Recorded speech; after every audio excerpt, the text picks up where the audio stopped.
Hola a todos, bienvenidos a un nuevo episodio de Patrimonio al Aire, programa donde ayudamos a las personas a guiar sus mejores proyectos y sus sueños, por supuesto. Les habla Constanza Baeza, asesora patrimonial, y el día de hoy tenemos un invitado especial, un experto tributario, Raúl Cortés. Hola, Conti, un gusto. Muchas gracias por la invitación y bueno, hoy día vamos a hablar de temas de impuestos. Temas de impuestos, estamos ya en la fecha, todos críticos, con mucho susto, así que vamos a aprovechar hartas dudas que tiene la gente, que tienen los clientes, y te voy a sacar el jugo, Raúl.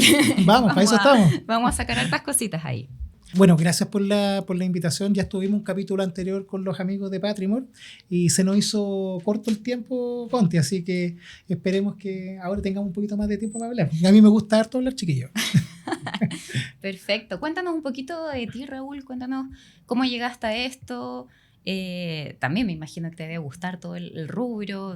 Se escucha una pasión ahí cuando te escucho los podcasts. Sí, la verdad, el tema tributario es un tema apasionante porque uno solamente lo ve como el pago del impuesto, ¿cierto? El pago del gravamen. Pero cuando tú te empiezas a introducir en esto, empiezas a ver realmente la necesidad de por qué esto tiene que fluir, esto tiene que ser una realidad en los países. Bueno, yo soy de formación contador, estudié ingeniería y tengo 2 maestrías, una en finanzas y una en impuestos. Y me centralicé un poco en los impuestos, producto de que es un mundo poco conocido. Y una necesidad. Y una necesidad que todos tenemos todos los días. O sea, si yo te digo que hoy día un bebé que va a hacer su primer examen, en donde la mamá va a pagar la consulta al médico para saber que viene el bebé, eso ya está pagando un impuesto. O sea, el impuesto está tan metido dentro de nuestro ADN, aunque nosotros no lo entendamos o lo ignoremos, claro. Pero todas las personas que convivimos en nuestro país, de una u otra manera, ya sea a través del consumo o a través, ¿cierto?, de la ganancia, podemos generar un pago de impuesto activo. Entonces, ignorarlo, y un poco este predicamento que yo tengo en redes, muchas veces el no entender lo que pago hace que tampoco yo pueda exigir o hacer exigible, ¿cierto?, los derechos que inmediatamente viene a través de esta obligación. Así que mi propósito y mi idea es poder compartir cómo se pagan los impuestos, cómo se calculan y también, ¿cierto?, mostrarle a las personas que esto es muchas personas dicen un mal necesario. Yo digo, no, eso depende del ojo de quien lo esté mirando, porque los impuestos le hacen bien a muchas personas en nuestro país, especialmente a los más desvalidos. ¿Se puede sacar provecho de eso? Sí, efectivamente. Cuando yo sé cuánto estoy pagando, tengo inmediatamente, ¿cierto?, entender cuál es mi peso en el derecho. O sea, para poder exigir bienes, claro, y servicios, ¿cierto?, que son estatales, es porque los estoy pagando. Entonces, una comunidad más consciente inmediatamente hace, ¿cierto?, que nosotros seamos más responsables tanto en el cumplimiento de nuestras obligaciones, como también poder exigir a las personas que hoy día administran, ¿cierto?, nuestros impuestos, que lo hagan, ¿cierto?, de la forma más eficiente posible y que los beneficios lleguen a las personas que los necesitan. Súper bien, muy claro. Tal como dijiste tú, una comunidad más consciente, más informada, puede tomar mejores decisiones también para su futuro en todos sus sentidos. Así que, por lo mismo, este programa y Patrimor también le da ese foco y ese valor a todo el contenido que generamos. Sí, sí. Y de hecho, bueno, el conocimiento tanto financiero como tributario, antes de esta explosión de las redes sociales ha estado como muy oculto, ha sido muy hermético, ¿cierto? Sí, la gente le tiene miedo. Sí, o sea, le tiene miedo y también, ¿cierto?, el conocimiento está en cúpulas de poder muy hermético, hay la información muy cerrada. Yo en mis redes comparto todo, atiendo a clientes súper transversales, clientes pymes, medianas empresas, grandes empresarios. Entonces, para mí el conocimiento es algo que tiene que fluir. O sea, si queremos generar realmente un impacto en las personas, es que aprendamos a compartir lo que sabemos y no dejarlo, ¿cierto?, estructurado para cierto grupo de personas que solamente ellos se nutran de esto y hagan, ¿cierto?, las cosas que pueden hacer, que están permitidas por la ley, obvio, sino que esto pueda transferirse, ¿cierto?, a las demás personas que hoy día no tienen la posibilidad de comprenderlo.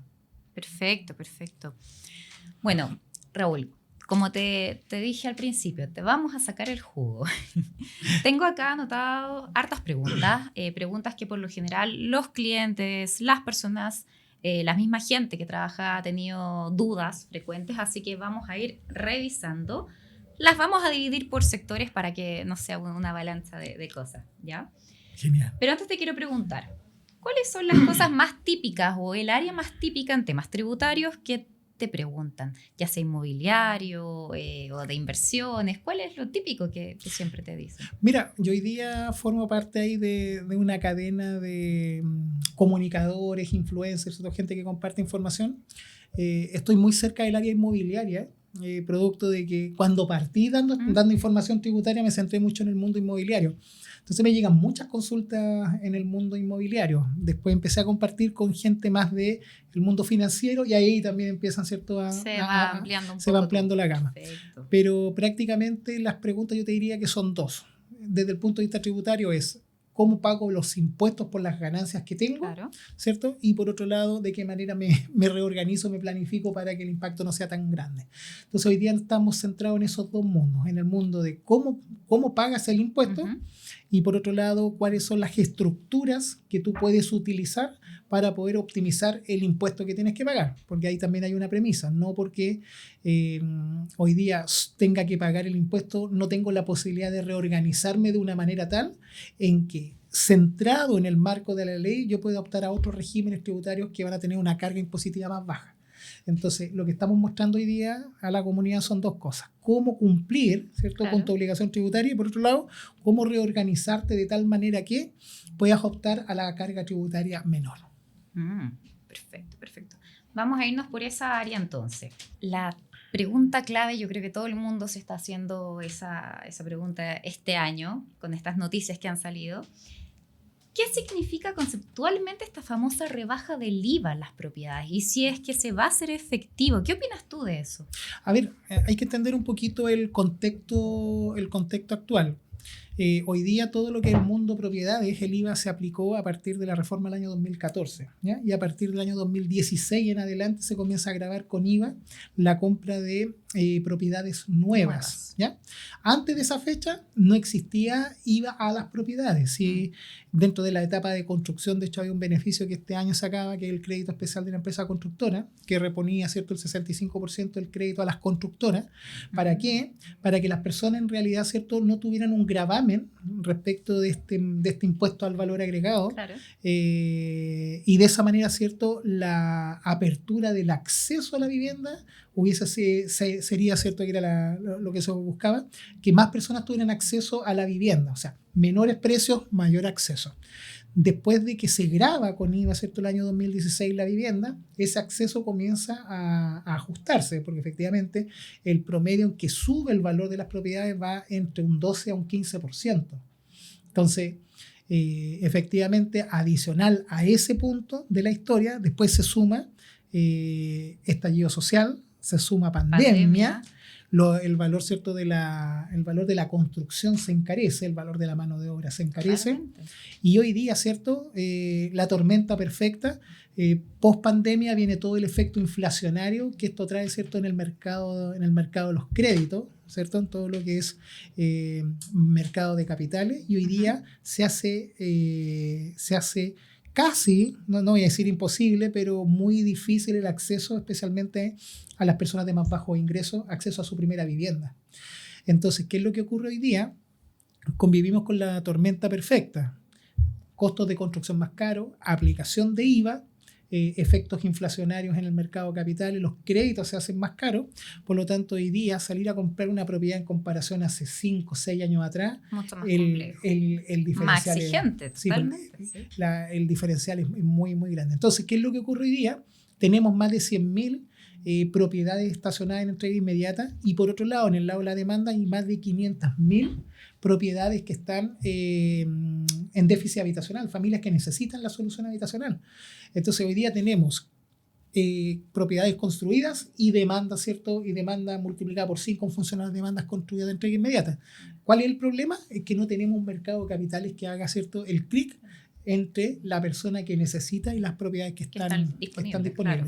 Ahí nace esta iniciativa de parte del gobierno actual de desafectar o generar una exención de IVA durante el periodo de 12 meses a toda la vivienda nueva. ¿Para qué? Para darle salida a estas 100.000 unidades que están en stock inmediato, y al momento de disminuir el valor, ¿cierto?, de la propiedad por efecto de evaluación, los créditos, ¿cierto?, las personas que tienen calificación de crédito, su nivel de ingreso, que es la meta que tiene, ¿cierto?, en este caso el banco, bajaría. O sea, ese 25% que me evalúa el banco de mi capacidad de ingreso que puedo tener como opción al crédito, o mejor dicho, como pago al crédito, tendría que bajar si es que el valor de la propiedad baja. Entonces ahí es donde se genera un poco esa sinergia de poder desafectar con IVA la propiedad, Claro.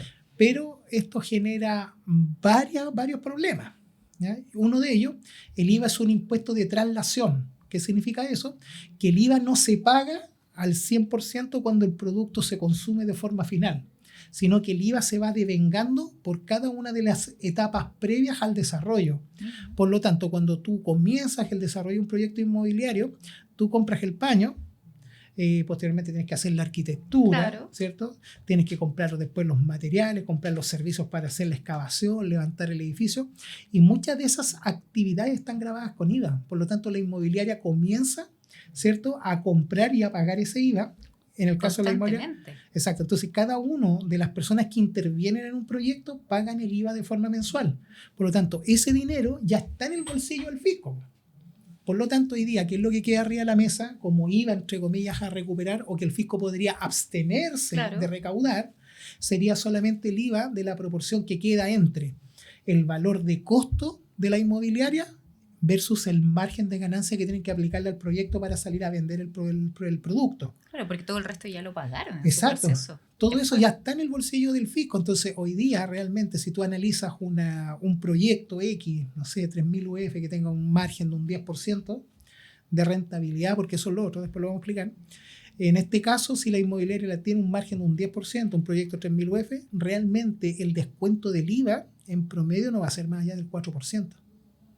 Entonces, hoy día, detener el mercado inmobiliario producto de una buena iniciativa, que es darle una exención a las propiedades, está generando un efecto negativo, porque la gente hoy día se está absteniendo de comprar, esperando que la ley, ¿cierto?, venga a ser una ley vigente. Y para que eso ocurra, Connie, va a pasar harto tiempo, porque los proyectos de ley, a lo menos, ¿cierto?, tienen que discutirse en varios procesos dentro de la sala. Y ahí es donde está el problema, porque si hoy día yo insisto, la buena idea del gobierno de desafectar con IVA la propiedad inmobiliaria no se va a aprobar en una semana, no se va a aprobar en un mes, puede que pasen varios meses en discusión, y el tema, se nos pasó el año. Sí, y el tema, hay proyectos de reforma que suman 2 años. ¿Sí? Entonces, suspender hoy día, dar un comunicado tan potente a la comunidad respecto de algo que va a ser un proyecto de ley y que se tiene que discutir y que no depende 100% de ti, ahí yo creo que hubo un problema y un error. ¿Por qué? Porque el mercado, ¿cómo está respondiendo a esto? Absteniéndose de comprar. Y si se abstiene de comprar, recordemos, todo lo que es hoy día la inversión inmobiliaria, la inversión inmobiliaria es apalancada, por lo tanto hay costos financieros que cubrir, capitales preferentes que hay que entregar, que hay que cubrir, y al final del día... Y hay harta oferta también en el mercado. Exacto, entonces toda esa cadena anterior hace que hoy día, ¿cierto?, aparte de esta tormenta perfecta que te acabo de comentar, sube el IVA, tenemos más de costo de materiales, pre-pandemia, post-pandemia, crédito, ¿cierto?, inflación que pegó a los créditos. Ahora se suma un comunicado en donde las personas se están manteniendo a comprar porque quieren seguridad y certeza en que el IVA va a bajar un 15%, como dicen algunos profesionales. Yo creo que no va a ser más allá del 4%, porque ese 15%, para que sea real, claro, el fisco se va a tener que meter la mano al bolsillo. Y devolver un porcentaje, es muy difícil que eso ocurra. Y si hoy día no hay plata en el fisco, Connie. Perfecto. Y solamente como mensaje a todos los chiquillos que hoy día nos escuchan, que están en proceso de compra, mi consejo particular es, si estás haciendo un negocio de inversión y quieres hacer la recuperación del IVA a través del artículo 27 bis, que es ¿cierto?, la ley que me permite recuperarlo, te conviene salir a comprar hoy día con la normativa legal vigente, sin la exención. ¿Por qué? Porque vas a poder buscar, ¿cierto?, recuperar este cachao, y son luquitas que te van a ayudar, ¿cierto?, para prepagar el crédito o salir a comprar la siguiente propiedad. Si tú compras sin IVA, el 27 bis no va a tener aplicación, porque no tienes monto de devolución. Queda sin efecto, tal cual. ¿Han hablado de fechas más o menos? Bueno, no sabemos cuándo va a salir eso efectivamente. No. De hecho, ayer yo levanté una historia. Ejemplo, la reforma tributaria, la 21.210, solamente en etapa de discusión y aprobación estuvo cerca de 12 meses, 11 meses en el Congreso. Entonces, si tú sumas de que efectivamente estamos con un gobierno que está entrando, que está con toda la fuerza, desde el punto de vista del Ejecutivo, pero la normativa tributaria tiene que pasar por un proceso de aprobación.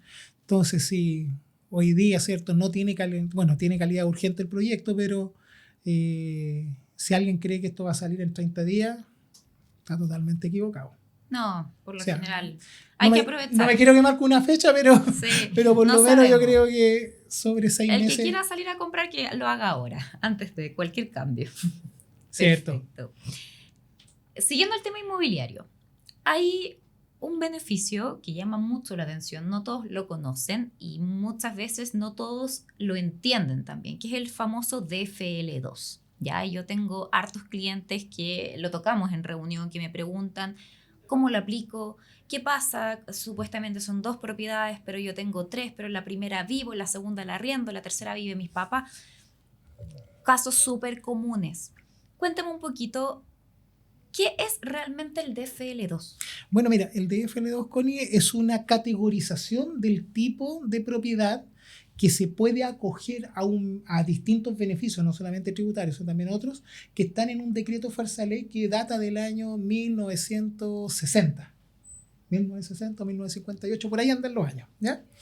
Entonces, este decreto ley, sería el DFL2, decreto con fuerza de ley número 2, hoy día, ¿cierto?, califica las propiedades que tienen un metraje menor de 140 metros cuadrados y destino habitacional, le entrega ciertos beneficios tributarios a las personas que adquieren este tipo de vivienda, ¿ya? La calificación de DFL2 es una calificación que la persona que construye el proyecto se la da al momento, ¿cierto?, de ingresar este proyecto a la Dirección de Obras Municipales. Entonces, un DFL2 tiene esa caracterización. El director de Obras Municipales aprueba el proyecto respecto de esta ley y, obviamente, si cumple menos 140 destino habitacional, esta propiedad afecta a los beneficios que están implícitos en esta ley, ¿ya? Esto ha tenido mucha historia porque hasta el año 2010 hacia atrás no existían topes de cantidad de unidades. Entonces, una propiedad de FL2 que fuera comprada por una persona natural o empresa gozaba todos los beneficios que vamos a hablar, ¿ya? Ejemplo, uno de ellos, el beneficio del pago de impuesto a la renta, ¿ya? No pagan impuesto a la renta. Exacto. Los dos de FL2, los dos primeros, sí. en el caso de hoy día, pero antes del 2010 uno podía tener 500 de FL2 y no pagabas impuesto a la renta, ¿ya? Entonces uno puede decir, oye, pero qué injusto el sistema, ¿ya? Y ahí entonces uno analiza otra. Se empieza a reformar, sí. Claro. Entonces, al año 2010 se pierde, o sea, el año 2010, ¿cierto?, con post-terremoto, Piñera baja, ¿cierto?, el DFL2 y lo reduce solamente a 2 unidades, y de ahí en adelante nosotros convivimos con esta normativa de 2 unidades. Y el DFL2, yo siempre digo al mundo inmobiliario, son 4 beneficios en una ley. Entonces, 4 por 1. ¿Ya? Primero, los arriendos no pagan impuesto a la renta. Segundo, el impuesto de timbre estampilla, que es un gravamen, ¿cierto?, que es un impuesto al crédito, baja de un 0,8 a un 0,2 en créditos de 100 millones de pesos. Tú deberías estar pagando 800 lucas de impuesto de timbre estampilla. Entonces, si estás hablando de tus 2 primeros DFL2, esos 800 bajan a 200.000 pesos.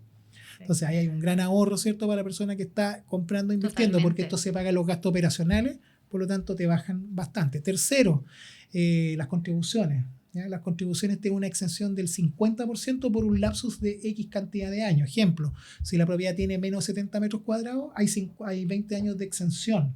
O sea, tú vas a pagar el 50% solamente de las contribuciones. Claro. Si estamos hablando de que el proyecto tiene un metraje entre 70 y 100, eso baja 15 años, y si el metraje es 100, pero menor a 140, la exención son 10 años.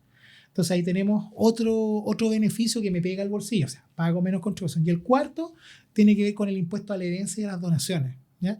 Si yo fallezco y tengo mis 2 primeras propiedades de FL2 y yo soy el causante, el que me fui para arriba, esas dos propiedades van a llegar a la sucesión que yo tenga, a mis herederos, A tus herederos. de forma Libre, ellos no pagarían con la impuestos exención de herencia con impuestos, eso. efectivamente. Mira. Y por otro lado, y este es el bonus track que yo siempre digo, respecto del tema de donación, la diferencia entre la herencia y la donación es que para la herencia tiene que haber Sí, pues fallecido. alguien que se fue. La donación es en La vida. donación, exacto, es un acto entre vivos, así lo define la ley. Y para los efectos prácticos del DFL2, la ley de impuesto a la herencia y donación, ¿cierto?, aplica la misma tabla para los dos actos.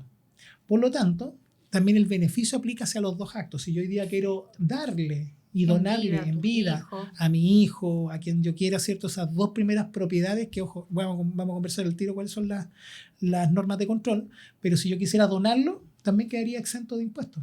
En este caso, la persona podría adquirir la propiedad a través de un proceso de donación y no pagar impuestos. ¿Por qué? Porque se acoge, ¿cierto?, al beneficio de los dos primeros DFL2. Oye, eso es súper interesante. Tengo hartos clientes que me dicen, es que yo tengo 3 propiedades, pero mis papás me van a pasar en vida y me voy a quedar con 5, entonces, ¿qué hago? Sí, pues bueno, ahí hay varias cosas que uno, ¿cierto?, tiene que revisar. En estricto rigor, la ley de donaciones, la ley de herencia y donación, la donación necesita un trámite judicial, ¿ya?, que se llama la insinuación, que es un proceso en donde la persona que quiere donar al prominente, ¿cierto?, al prominente beneficiario, tiene que hacer un proceso con un abogado, claro, en donde, ¿cierto?, le pide la ayuda que se haga una insinuación judicial. Eso es pedirle una autorización a un juez de la República que autorice la donación respecto de la persona que está entregando parte de su patrimonio al tercero, ¿ya? Ahora, de todas maneras, los criterios, no siempre el juez te puede decir que sí, ¿ya? ¿Y es el juez el que ve los criterios? Sí, sí, él ve los criterios. No es, bueno, todo esto es fallo en derecho, por lo tanto lo que él tiene que salvaguardar es que la persona que está donando se quede con patrimonio suficiente para poder subsistir los años que le queda. Y por otro lado también tiene que cubrir parte de, en este caso, ¿cierto?, la parte de la obligación de los herederos, que serían, ¿cierto?, los herederos forzosos. Por lo tanto, no podría una persona donar en su vida el 100% de su patrimonio. ¿Por qué? Porque el juez no lo dejaría. ¿Por qué? Porque la donación tiene que cumplir, ¿cierto?, estos efectos. La capacidad de patrimonio para poder absorber tu costo de vida y, por otro lado, ¿cierto?, analizar tus herederos forzosos para que no se queden sin herencia. Perfecto. Qué buen tema. ¿No? Sí. Es gigantesco ese punto. Hay abogados que se dedican a ese tema de forma especial, pero también es apasionante porque uno dice, yo en vida puedo hacer lo que quiero con mi patrimonio. Y no es tan así. Entonces, y ahí es donde empiezan estas magias, ¿cierto?, jurídicas, en donde uno dice, bueno, pero a ver, le doy a mi hijo, le vendo a mi hijo la nuda propiedad y yo me quedo con el usufructo vitalicio. No sé si has escuchado esa figura. 1.000.000 de veces. ¿Ya? Bueno, ahí prácticamente lo que están haciendo, si lo que ellos están desarrollando es anticipar la herencia, están haciendo un contrato simulado. Y esa simulación hoy día la ley lo graba, ¿cierto?, lo graba como un acto delictual. Entonces, a veces hay que revisar muy bien, ¿cierto?, con quién me estoy asesorando y las cosas que estoy realizando. ¿Por qué? Porque podría salir ahí el tiro por la culata. Pero para no dilatarnos, para no extendernos más en ese punto, perfecto, Connie, otro día hablamos de herencia y donación. Bueno, mercados internacionales. Me pasa muchísimo. Yo creo que hay varios acá cuando tienen ahorro, inversiones en aplicación de fintech, o bien acciones internacionales, inclusive esto yo te lo escuché, pero te lo voy a preguntar de nuevo. ¿Qué pasa si tengo en mi cuenta corriente internacional dinero ahí, acumulando polvo, pero lo quiero traer? O, en teoría, ¿debo declararlo? Wow, bueno, en el caso de las personas aquí, nosotros tenemos que hacer la siguiente base, ¿ya? El mundo de los impuestos se mueve directamente con el lugar particular en donde uno tenga domicilio o residencia, ¿ya? Todos los chilenos y las personas que no son chilenos, extranjeros, que viven hoy día dentro de nuestro país, que están, ¿cierto?, más de 180 días seguidos dentro de nuestro país, la ley los considera como residentes chilenos para efectos tributarios, ¿ya? No para efectos de residencia civil o personal. Ahí tienen que seguir otro proceso, ¿ya? Pero para efectos tributarios, si yo tengo residencia en Chile, la residencia se califica por la cantidad de permanencia de días, ¿ya? O el domicilio, si es que yo tengo la intención de que este país sea mi base central de mis negocios. Claro. ¿Ya? Entonces, ¿qué es lo que dice la norma general? Que nosotros en Chile pagamos impuestos por el concepto de renta mundial. O sea, nosotros pagamos impuestos en Chile por lo que generamos acá y también pagamos acá por lo que generamos fuera de nuestro país. ¿Ya? Entonces, hoy día con toda esta masividad ¿cierto? de las redes, y hoy día tenemos todas estas aplicaciones, ¿cierto? Que nos permiten, que hacen, que democratizan un poco más, ¿cierto? La inversión. Porque yo me recuerdo años antes, si tú no tenías un corredor de bolsa, prácticamente no el mercado... No podías invertir en el mercado internacional, era más difícil. Claro. Ya está en el nacional, sí. Sí. En cambio, hoy Pocos día, ¿cierto? sabían. En cambio, hoy día con un clic uno se mete, no sé, a DBA, Fintual, no sé qué auspician. No, chiquillos, auspiciadores necesitamos. Efectivamente, hacen que la inversión hoy día, la oportunidad del acceso sea mucho más amplia. Uh-huh. ¿Ya?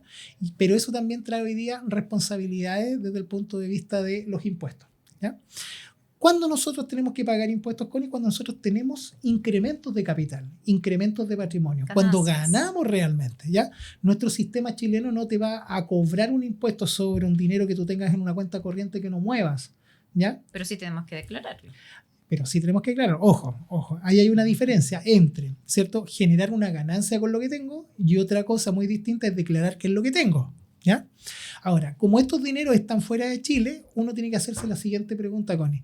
¿Ese dinero que tengo fuera de Chile, lo gané en Chile y lo envié hacia afuera? ¿O tengo algún modelo de negocio que me permite ganar dinero estando presente en Chile, pero el dinero se gana fuera de Chile? ¿Ya?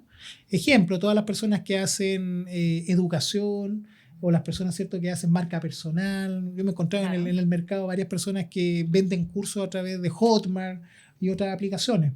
Y para ellos, ¿cierto?, se constituyen una LLC en Estados Unidos y la que presta el servicio de educación, ¿cierto?, es la LLC, y la cuenta corriente de Estados Unidos sobre esta LLC, ¿cierto?, es la que se inscribe en Hotmart, que es en la plataforma de capacitaciones por la cual llegan las platitas, ¿ya? Entonces, ahí hay que tener en consideración tres cosas en el mundo internacional. Primero, el dinero cómo sale afuera de Chile, ¿ya? Si el dinero lo gané en Chile, lo saqué afuera de Chile, yo estoy hablando de que es una renta que ya está tributada. Por lo tanto, si yo la dejé afuera de Chile en una cuenta corriente, no tengo que hacer nada desde el punto de vista del pago de los impuestos. Solamente tengo que completar una declaración jurada que se llama la 1929 y tengo que declarar el patrimonio que tengo fuera de Chile. ¿Y eso se hace en el momento de la operación renta? Eso se hace en el momento de operación renta y tiene una fecha de término el 30 de junio de cada año, ¿ya? Post operación renta. Claro. ¿Ya? Pero esta declaración, Connie, lo que busca son tres hitos. Entender cuál es el capital que está afuera. Segundo, cuál es la ganancia de capital que ganaste afuera, ¿cierto? O el fruto de los rendimientos que tuviste fuera. Y tercero, cuál es el impuesto que pagaste afuera. Son tres pilares que esta declaración jurada utiliza como base. Entonces, respecto de lo primero, si yo afuera tengo dinero y lo estoy rentando, estoy haciendo un negocio de renta pasiva, ¿cierto? Por lo tanto, ese capital, el fisco le interesa saber si lo ganaste dentro de Chile y lo enviaste afuera, o lo ganaste afuera. Y lo quieres traer. Si lo ganaste afuera, aunque no lo traigas, tienes la obligación de declararlo como parte de tu patrimonio. Recuerda, todo esto es como la base. ¿Cuál es el ancla que te coloca el fisco chileno? Domicilio, residencia. Si yo tengo domicilio, residencia en Chile y la plata la gané acá y la mandé afuera, solo tengo que declarar cuánta plata tengo afuera. Si yo tengo domicilio, residencia en Chile, pero la plata la gané afuera, en Chile tengo que traer ficticiamente ese monto a través de esta declaración y decir que ese dinero lo gané afuera. Y eso va a ser un aumento de patrimonio. Y si es aumento de patrimonio, voy a pagar impuesto global complementario por lo que gané afuera, si es que mi base de domicilio o residencia está acá en Chile. Mira, tengo un par de clientes que tienen una posición Ellos viven en Chile, pero trabajan para una empresa internacional. Perfecto. Y esa empresa les paga, en cierta manera, acciones de su propia empresa. Y ellos tienen su cuenta en Estados Unidos, por ejemplo, y quieren liquidar esas acciones, y claramente ese capital llega a su cuenta corriente en Estados Unidos. Entonces, claro, eso es un ejemplo claro de lo que tú me comentas. Sí, ahí siempre la pregunta es, ¿mi patrimonio aumentó o decreció? Si en este caso me están pagando con acciones porque tengo un contrato, ¿cierto?, de stock option arriba de la mesa, acciones preferentes o acciones de opción, que yo las puedo comprar o me las pueden entregar, ¿ya? De hecho, el stock option es una muy buena forma de incentivar a los ejecutivos de alto valor para poder, ¿cierto?, colocarle meta, que el crecimiento de la empresa, ¿cierto?, pueda ir hacia allá. Desde el punto de vista de los impuestos, siempre uno tiene que hacerse la siguiente pregunta. Por el solo hecho de tener una opción, ¿tengo un aumento de patrimonio? Y la respuesta es no. Tengo una opción. Sí, tengo el stock option arriba de la mesa. Tengo el pago, entre comillas, ¿cierto?, de la acción a ejecutar arriba de la mesa. Pero por tener la opción, ¿tengo que pagar impuestos? La respuesta es no, porque no tengo un incremento patrimonial. Ahora, si yo ejecuto el contrato de stock option y me costó, porque la acción preferente puede ser valorizada o no valorizada, ¿ya? Supongamos que tuve que pagar un valor de X. Compro la opción al valor de X, que es mucho más reducida al valor de mercado. ¿Realmente ahí en esa acción voy a tener un aumento de capital?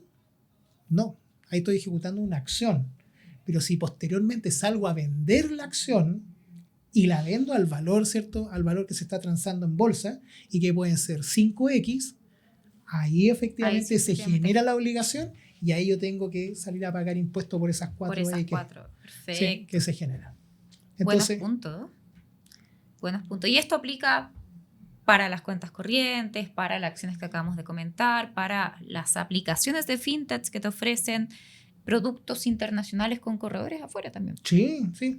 Por eso digo, hay 3 pilares que en el mundo internacional uno como tributarista siempre ve. El capital, la ganancia de capital o el fruto de inversión, que sería la ganancia. ¿Y por qué hablo de fruto? Porque tú afuera puedes comprar acciones y puedes que no las vendas. Por lo tanto, vas a esperar que llegue el tiempo, ¿cierto?, de la distribución de dividendos y te van a llegar los dividendos de esa acción. Entonces, tu apuesta desde el punto de vista financiero es apuntarle al dividendo, apuntarle, ¿cierto?, al retorno, ¿cierto?, al retorno de tu capital. Tal cual. Y en otros lados, o en una segunda forma de negocio en este tipo de mercado, es el mayor valor. Es apostarle a que compro barato y vendo caro. Ese diferencial se llama mayor valor. Entonces, yo pago impuesto por mayor valor cuando compro barato y vendo caro y genero esa ganancia, o tengo mi capital invertido y llegan los frutos de inversión, que serían los dividendos. Los famosos dividendos. Es el segundo pilar. Y el último, el impuesto que pagaste afuera. Porque ahí es donde hay que ver si en el país en donde, en este caso, ¿cierto?, tú hiciste esa operación, tiene tratado para evitar la doble tributación con Chile. Los países se compensan, ¿cierto?, tributariamente cuando tienen estos tratados. Entonces, lo que tú pagaste de impuestos en el país, ¿cierto?, en donde se generó la renta, una vez que tú declares esos impuestos en Chile, eso que tú pagaste afuera lo puedes utilizar como un crédito a tu favor con los impuestos que tienes que pagar acá en Chile. Y ahí se neutraliza la doble tributación. Entonces, por una misma renta no vas a pagar impuestos dos veces. En dos partes. ¿Y eso es automático al momento de tú hacer tu declaración? ¿Se tarda? No, no es automático. ¿Ya? En el caso, el ejemplo más típico, Estados Unidos, ¿ya? En Estados Unidos, hoy día, ¿cierto?, con el tratado para evitar la doble tributación, hoy día en Estados Unidos se está pagando allá un impuesto a carácter de único en el caso del mundo de los dividendos, ¿cierto? Y el mercado de capitales de un 15%, más o menos. Por lo tanto, si tú tuviste una ganancia de capital allá y tú estás domiciliado residente acá en Chile, tú puedes invocar ese 15% que pagaste sobre la ganancia de ese dinero afuera, puedes traerlo, ¿cierto?, acá como un crédito, y eso tenés que hacerlo en la misma declaración jurada 1929. Perfecto. Nada es automático, nada es tan fácil. No, obviamente, porque ahí el problema, ¿cierto?, son las comunicaciones entre la IRS, que en Estados Unidos, Servicio de Impuestos Internos en Chile, entonces no están los sistemas conectados. Ahí sí. Lo que te va a pedir el servicio siempre es mostrar la información, entre comillas, de respaldo. Nuestro sistema, Connie, es un sistema de autodeclaración. El Servicio de Impuestos Internos hoy día te genera una opción y te dice, mira, tu declaración de renta tengo estos datos. Porque hay distintos entes, ¿cierto?, entidades que los informan. Pero legalmente nuestro sistema es de autodeclaración, por lo tanto la obligación de declarar es tuya y mía. La obligación no es del fisco que me prepare a mí una declaración de renta. La obligación es tuya y mía. Por lo tanto, si tú omites algo o yo omito algo en mi declaración de renta, ahí es donde, ¿cierto?, los más estudiosos, artículo 97 del Código Tributario, ahí están todas las penas del infierno. Del terror. Del terror. Sí, por eso la gente le tiene miedo a este tema, ¿viste? Sí, bueno, efectivamente las multas son leoninas. Tal cual. Perfecto. Tema internacional, tema inmobiliario. Tenemos la gente acá que hace empresa, por ejemplo, si tiene una SPA, tiene acciones, inversiones inmobiliarias. ¿Cómo se ve ahí el tema? Bueno, yo creo que también tiene mucha relación a lo que hablamos al principio del IVA. Sí, bueno. Mucha gente compra como empresa porque dice, no, es que me van a devolver el IVA después. Bueno, ahí hay que entender algo. Yo creo, a mis amigos emprendedores, a mí me toca mucho estar harto tiempo con emprendedores y empresarios, y entender el IVA es comprender que el dinero pasa por tu billetera, pero no es tuyo. Es un préstamo. O sea, ni siquiera préstamo, porque en realidad, ¿cierto? Nosotros, en el caso de Chile, realmente quien es el obligado a pagar el IVA es el consumidor final de los bienes o servicios.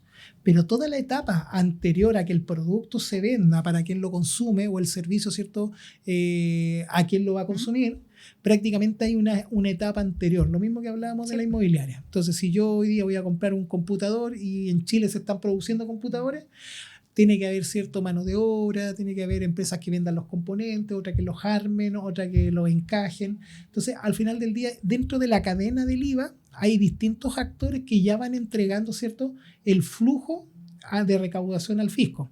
Por lo tanto, el último que vende el producto es el que acumula todo el crédito, ¿cierto?, fiscal que viene de las etapas anteriores. Y ahí es donde queda a veces la embarrada, Connie. ¿Por qué? Porque confundimos el IVA, que es un dinero que está en la cuenta corriente del emprendedor, pero no es capital de trabajo.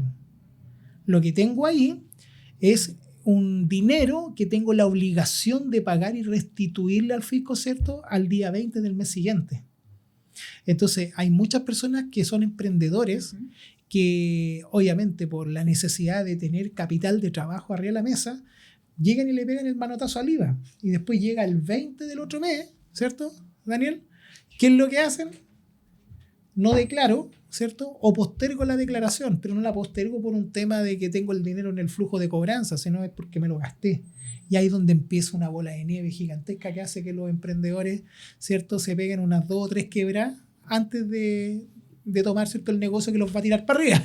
¿Por qué? Porque se consumen el IVA, no calculan bien los costos, y ahí es donde está el problema ahí de educación tributaria en el mundo de los negocios. Qué importante esto. O sea, yo creo que todas las personas que van con esa mirada, con esa visión al ser emprendedores, deberían tener clases de esto. Su contador debería darles una clase particular para evitar hartos dolores en el bolsillo. Efectivamente, Connie, ahí el tema del dolor es el IVA. Y una vez al año el impuesto a la renta, porque se gastaron toda la platita. Y el otro problema de los emprendedores también, Connie, es que no guardan los comprobantes de gasto. Entonces, compran cosas y por ahorrar, no, te lo vendo más barato, no me pague el IVA. Ya, yo se lo pago. Pero recibes un producto o mercadería o hiciste algún gasto y no tienes el respaldo. Por lo tanto, en el proceso del desarrollo de tu balance, eso no lo vas a poder descontar de tus ganancias. Por lo tanto, vas a terminar pagando más impuestos porque tu ganancia va a ser mayor. Pero no porque producto de esto tu negocio sea mejor, sino porque no tienes el comprobante para descontar el gasto, ¿cierto?, claro, que corresponde al pago real que hiciste. Importante. Hay otro tema que fue en su minuto cuando salió súper controversial, que era las transferencias, las famosas 50 transferencias, estas personas que no tenían una sociedad como tal, una pyme, algo más informal, y vamos transfiriendo. Este año, ahora con la declaración, ¿cómo se ve eso? Bueno, las 50 transferencias normativamente están en el artículo 85 ter del Código Tributario, lo que te muestra lo que quiere, ¿cierto?, hoy día en estricto rigor este artículo, y lo que está detrás es que las personas que tienen negocio se formalicen. Y si no se formalizan, aunque no estén formalizadas, paguen los impuestos que les correspondan. ¿Ya? Esta normativa tiene que ver netamente con entender cuál es la cantidad de transferencias que una persona puede recibir máximo en un mes. ¿Ya? Si somos personas naturales, me irá a transferir mi empleador, me irá a transferir, ¿cierto? El papá de mis hijos, la mamá de mi hija, o mi papá, ¿cierto? Todavía me hace un pequeño regalito una vez al mes, ¿cierto? La mesada todavía así. Entonces, si tú dices, oye, ¿cuánto es el promedio máximo de transferencias que una persona natural en Chile puede tener que no se dedique a negocio? Estamos hablando de 10 cuentas distintas, máximo, ¿ya? Entonces, ¿qué es lo que busca esta ley? Tratar de develar las personas que están haciendo negocio y de que tienen una actividad comercial, pero no están formalizadas. Entonces ahí lo que se está buscando, ¿cierto?, es realmente generar esta instancia de fiscalización a la evasión tributaria. Y ahí es donde nace esta ley, y las 50 transferencias se computan desde el punto de vista que son 50 personas distintas. O sea, son 50 personas con un RUT distinto, con cuentas corrientes distintas, que te hacen transferencia a ti durante el plazo, ¿cierto?, de un mes. ¿Ya? Entonces, estas 50 transferencias lo que busca es que todas estas personas que recibieron más de 50 transferencias, ¿cierto?, en el mes, o más de 100 transferencias en 6 meses, que dividido en 6 son como 16 o 17 cuentas mensuales, hacen que el banco, la institución financiera, y ojo, hoy día la institución de prepago, le envía al Servicio de Impuesto Interno un informe con la cantidad de personas, ¿cierto?, que te hicieron transferencias. Y ahí el servicio va a tomar esta información, que esto ya fue una fiscalización del año anterior, toma esta base de datos y llama, ¿cierto?, a los más relevantes. Mira, esta persona tiene más de 50 transferencias, esta persona tiene 200 transferencias, esta persona tiene 300 transferencias. Entonces ahí el servicio, ¿qué es lo que toma? Los temas más, los RUT más relevantes los toma y los llama y les pregunta, explíqueme por qué está recibiendo tantas transferencias. Y la contraparte tiene que dar su argumento. Entonces, si yo digo, mira, son 50 transferencias porque yo soy la tesorera del curso y en este periodo, ¿cierto?, todos los meses me depositan las cuotas del curso y el curso son 60 alumnos, ¿ya? Voy a tener 60 transferencias al mes más las mías personales, puedo tener 70, ¿ya? Entonces ahí el fiscalizador, ¿qué le va a decir? Perfecto, entonces usted es tesorera del curso, sí, muéstreme en qué lado usted tiene la rendición de cuentas. Mira, traigo mi cuadernito y acá está la platita, aquí te lo entregó la mamá tanto, del alumno tanto, listo, ahí está. ¿Ya? El punto es que si yo recibo una transferencia o más de 50 transferencias y esa plata, ¿cierto?, no tengo la obligación de rendirla, lo que estoy teniendo personalmente es un aumento de patrimonio. Y recordamos, artículo 2 de la ley, ¿cierto?, de impuesto a la renta, es renta todo incremento de patrimonio. Y eso tiene que pagar impuestos. Entonces, en las 50 transferencias es re importante entender, Connie, si lo que yo estoy recibiendo es aumento de patrimonio, la platita es para mí, yo la voy a gastar. Claro. O segundo, soy un mero tenedor, tengo la obligación de tener, ¿cierto?, estos dineros, pero tengo la obligación de reponerlos. O sea, soy un mero intermediario. Perfecto. Esa es la clave. Muy buen tema, muy buen tema. ¿Qué nos va quedando? Yo creo que ya con esto vamos, te voy soltando, Raúl, vamos finalizando. Jubilación. Jubilación, APB, es un tema súper común en Patrimor con todos los clientes. Y algo que por lo general yo me dedico una reunión exclusiva a hablar de la APB, a hablar de cómo esto favorece o ayuda a disminuir el impuesto. Pero me gustaría que me contaras un poquito, con tus conocimientos, con tus palabras, ¿qué pasa cuando yo genero una APB y lo saco antes de mis 60, 65 años? Se recomienda. No, por supuesto que no. Yo le digo, olvídate del APB. O sea, lo primero no se recomienda. Bueno, el APB, ¿cierto?, es un mecanismo que se crea con la intención, ¿cierto?, de apoyar hoy día, después ya de tener más de 30 años en el cuerpo con el sistema, ¿cierto?, de la AFP, en donde efectivamente la promesa que tuvo al inicio de poder jubilarte con un 75%, 80% de tu último sueldo, realmente una promesa que no se puede cumplir por todas las variables que tenemos hoy día, ¿ya? Y también cómo ha ido evolucionando, ¿cierto?, el decreto ley 3500, pero prácticamente hoy día el poder considerar un aporte voluntario, ¿cierto?, a tu sistema previsional, habla muy bien desde el punto de vista de tu ordenamiento financiero, ¿ya? Claro. Porque todos los que estamos acá no tenemos que desmentir nunca lo siguiente, Connie. Las necesidades que tengo yo hoy día que tú tienes hoy día a nivel financiero van a ser mucho menores a las necesidades financieras que vamos a tener el día de mañana. Cuando entremos en una etapa de jubilación, cuando, ¿cierto?, ya nuestro cuerpo nos rinda, ¿cierto?, lo que rinde hoy día, tengamos que comprar remedio y un montón de cosas. La salud se ¿cierto? dispara. Entonces tampoco tenemos un sistema de salud que sea muy económico, ¿cierto? O económico, ¿cierto? Hablando desde ese punto de vista. Entonces, el ser precavido y el tener, ¿cierto?, esta instancia de poder apoyar al Raúl del mañana, usted colóquele su nombre, apoyarse, yo siempre digo, al yo del mañana, generando hoy día negocios, emprendimientos, ahorros, APB, ¿cierto?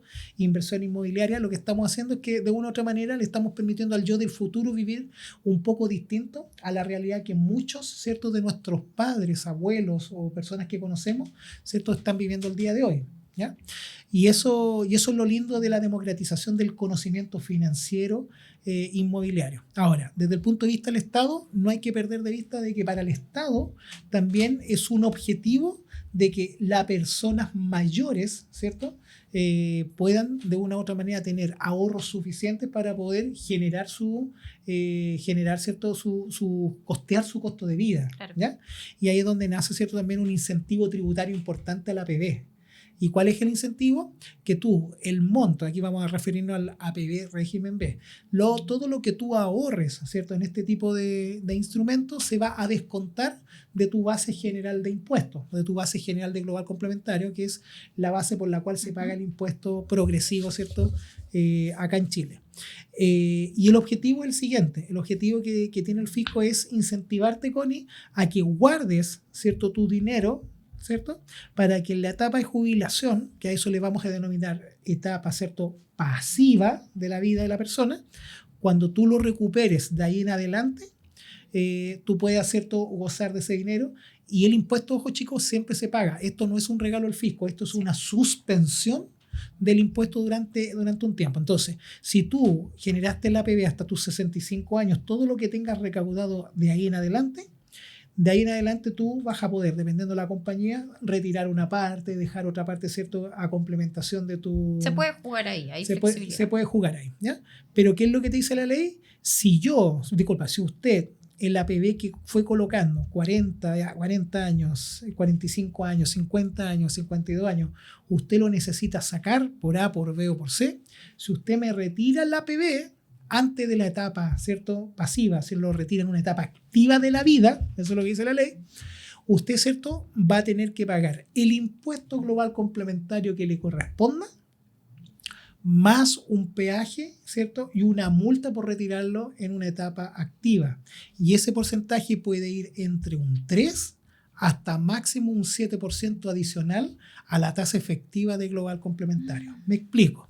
Suponte que tu tasa de global complementario pone un 10%, ¿ya?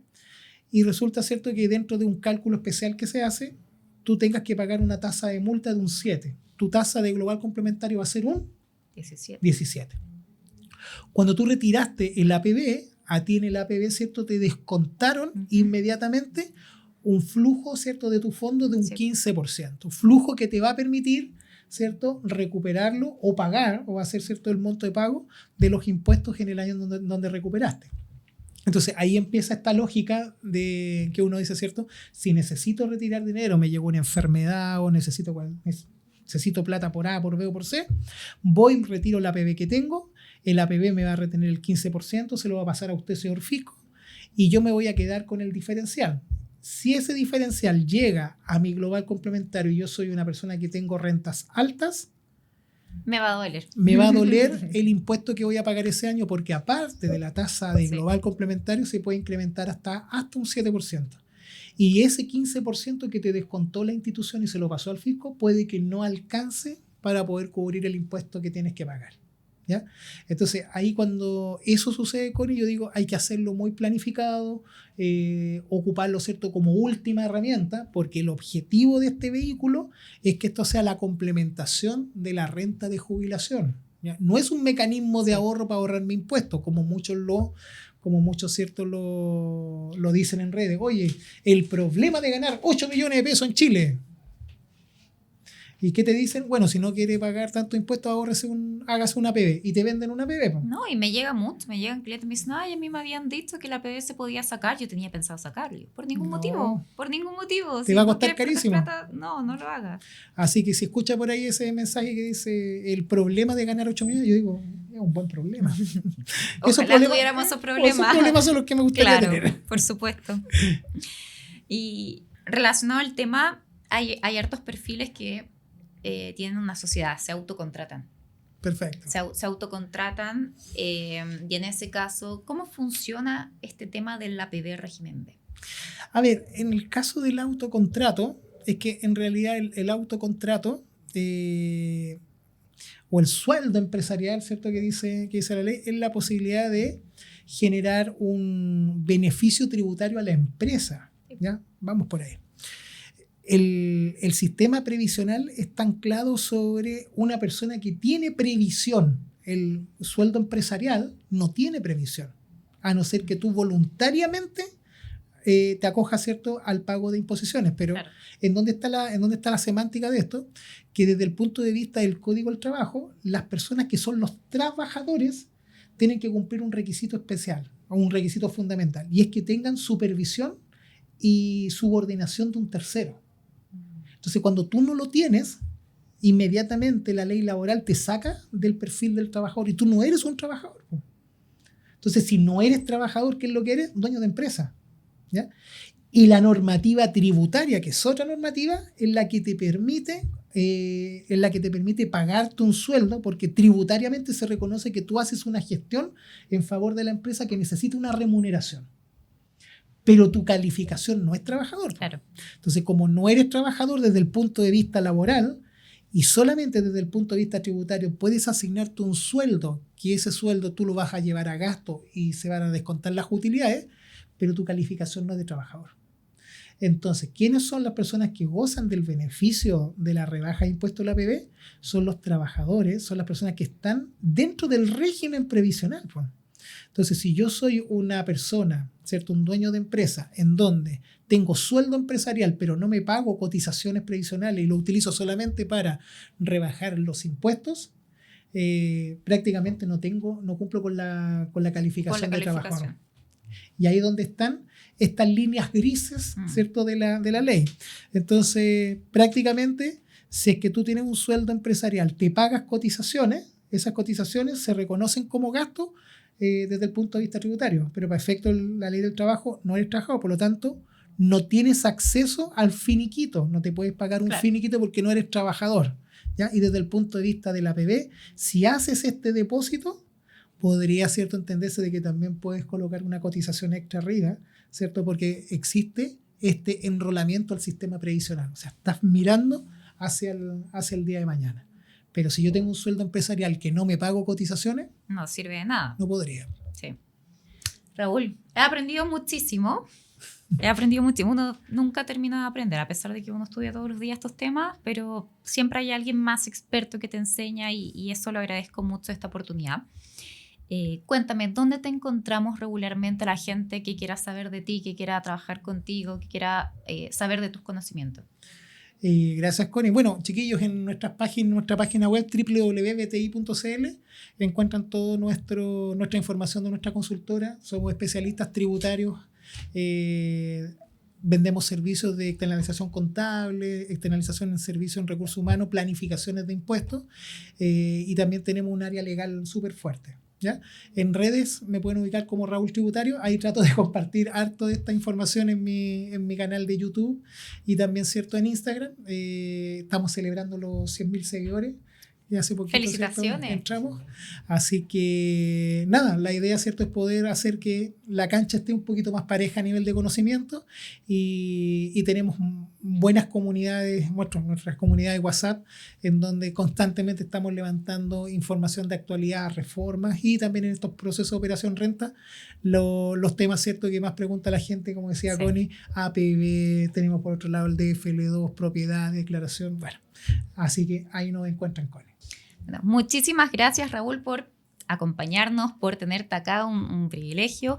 Y a todos ustedes, por favor, recuerden seguirnos en nuestras redes sociales y no olviden agendar su reunión gratuita con Patrimore para poder revisar sus casos y claramente ver su planificación. Muchísimas gracias, nos vemos otro día.